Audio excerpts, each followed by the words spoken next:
As many of you know, regulations are going to allow an inflow of institutional adoption that the cryptocurrency industry just hasn't been able to capture yet. One of the things that not a lot of people understand is that some cryptocurrencies are just better poised for institutional adoption than others, and some might simply not even be able to comply with the upcoming requirements. In this video, I want to talk about why XRP is different than a lot of the other cryptocurrency networks out there, and also something very interesting going on with Hidden Road and Ripple. Make sure to stick around for that. You are not going to want to miss it. Like always, you're supporting me so much to this channel. Thank you to everyone who takes the time to like these videos and subscribe to the channel. These two simple things really do help me out so much. With that said though, let's jump into it, and I hope you guys enjoy the content. So guys, I want to start out this video and jump into some of the Hidden Road news, but make sure to stick around to the end of the video because we're also going to talk about something very important happening on the XRP price chart. But let's jump into it. I want to talk about something very interesting going on with Hidden Road and Ripple. Now, I talked about when Ripple acquired Hidden Road as that being a very significant acquisition. And the main reason why this acquisition was so significant is because for the first time ever, we were seeing a bridge from the traditional financial system to the decentralized financial system. One of the biggest things we have been having a hard time doing in the cryptocurrency industry is getting the value from the old system to the new system. As many of you know, there are quadrillions of dollars locked in the old system, in things like debts and things like bonds and things like treasuries and things like equities and things like real estate, right? All these different forms of value that will eventually be tokenized. One of the things that's been a difficulty is actually getting these old forms of value, right, to the new upgraded rails, because right now, all of this value is still going to exist into the future. You're still going to have debt, you're still going to have derivatives, you're still going to have all these things, but they don't have to be issued on the outdated legacy rails. They can be issued on the new upgraded rails to make these different forms of value more useful and easier to interoperate with one another. One of the big pieces of that is getting forward-leaning institutions that are handling a lot of these different assets to start using blockchain technology to actually settle and move value from the traditional system to the new system. And that is exactly what Hidden Road is going to be able to do. Well, just this weekend, we found out in Singapore that Brad Garlinghouse announced that Ripple stablecoin RLUSD will be accepted as collateral for all services at Hidden Road. RLUSD is the first stablecoin enabling efficient, large-scale cross-margin trading between virtual assets and the traditional markets, 24/7 year-round. Now, this is extremely exciting because this is essentially the first time ever we are getting a mix of TradFi and DeFi. Right now, all the value in DeFi is essentially value that was created in the decentralized financial markets, right? A lot of meme coins, a lot of different things like NFTs, a lot of different decentralized assets, but we're still yet to see large-scale adoption from all the value, right? All the quadrillions of dollars that have not been able to enter this system yet. What Ripple and Hidden Road are doing is providing a bridge to allow these two different systems to interact. And Hidden Road is the perfect person to do it because they're a prime broker. Hidden Road is already doing trillions of transactions every single year worth trillions of dollars of value. And what this means is all of this value will now have a direct bridge to the decentralized XRP ledger by using RLUSD as the dollar-denominated unit to back these swaps. Now, one of the things that's extremely exciting about this is I think this is just the first step. People always say, oh, well, what does this mean for XRP?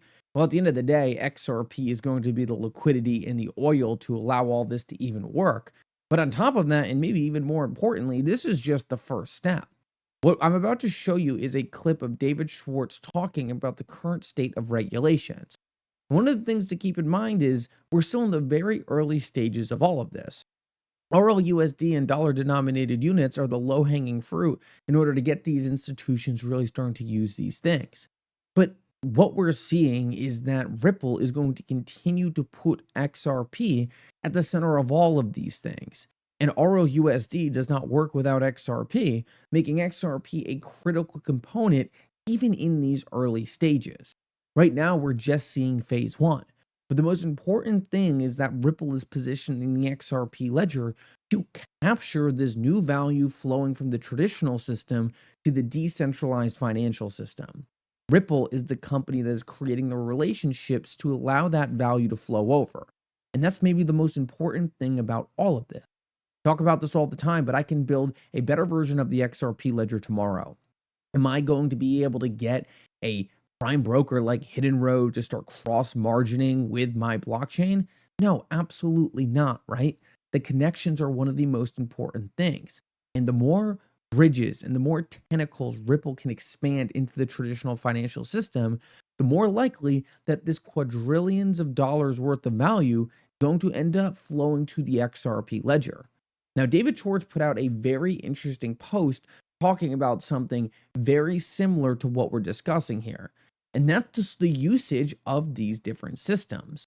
I want you to pay very close attention to David Schwarz talking about why financial institutions have had a hard time adopting this technology thus far. Because one of the things we are already fully aware of is the fact that there hasn't been paper rules and regulations written by governments to actually adopt these things. One of the things that's often not talked about is the technological limitations there as well. Most of the other blockchains out there have not focused on building compliance into the native chain. They simply say, oh, well, this is a decentralized financial system, and if you don't want to abide by those rules, too bad, don't use this chain. But the real world is different than that, right? You can't go send money to a terrorist and say, oh, whoops, decentralized chain, whatever, we can't do anything about it. You can't interact with certain countries that are sanctioned, regardless if it's a decentralized chain. And one of the things that the people at Ripple and the people behind the XRP ledger have done outstandingly since the very early days is to be able to find a balance. You don't need to sacrifice decentralization in order to build compliance and build tools that institutions can leverage to make sure they are following the rules. David Schwarz is going to talk about this right here. And what you're going to start to understand is while the rest of the cryptocurrency industry was focusing on this mass utopia of down to the banks, down with all these traditional assets, we're not going to need the old system at all. It's going to be completely disintermediated.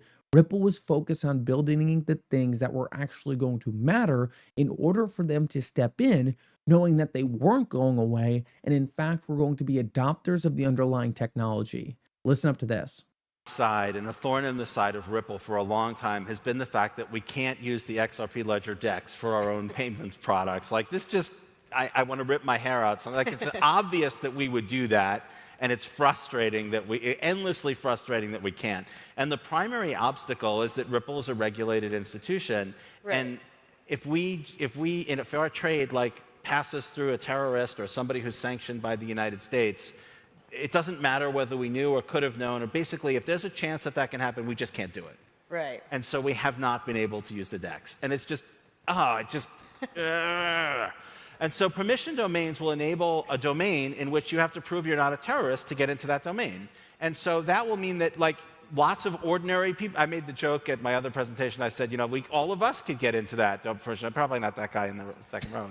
Yeah. That joke killed earlier. But I mean, the idea is that these will not be just institutions to institutions. Why put that on the XRP ledger, right? That should be on a private ledger. But the idea is that ordinary people will be in these permission domains. They'll be able to provide liquidity. They'll be able to consume liquidity. They'll be able to arbitrage between inside and outside the domain. And finally, enterprises that want to use the DEX to settle payments and move assets and provide liquidity on the DEX will be able to do so. So I think it's going to be very significant as part of the sort of wave of institutional adoption. And those higher flows and those higher volumes on the DEX are going to bring value to all of the developers on the ledger side. So I think that's super interesting. David Schwarz highlights something that people have really not talked about. It's one thing to go land the partnerships, right? But it's another thing for these partners to actually be able to use the technology. While every other blockchain has just been like, oh, they'll come, they'll show up, they'll go build these things, they haven't really known what has needed to be there. And at the end of the day, a lot of these different chains out there have not thought about what these financial institutions are actually going to need to actually use the technology. It's not as easy as some regulators saying this is what a cryptocurrency asset is defined as.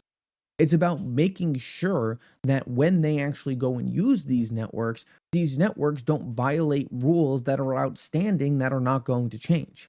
I can tell you right now, nothing is going to make it okay for value to flow through a sanctioned country.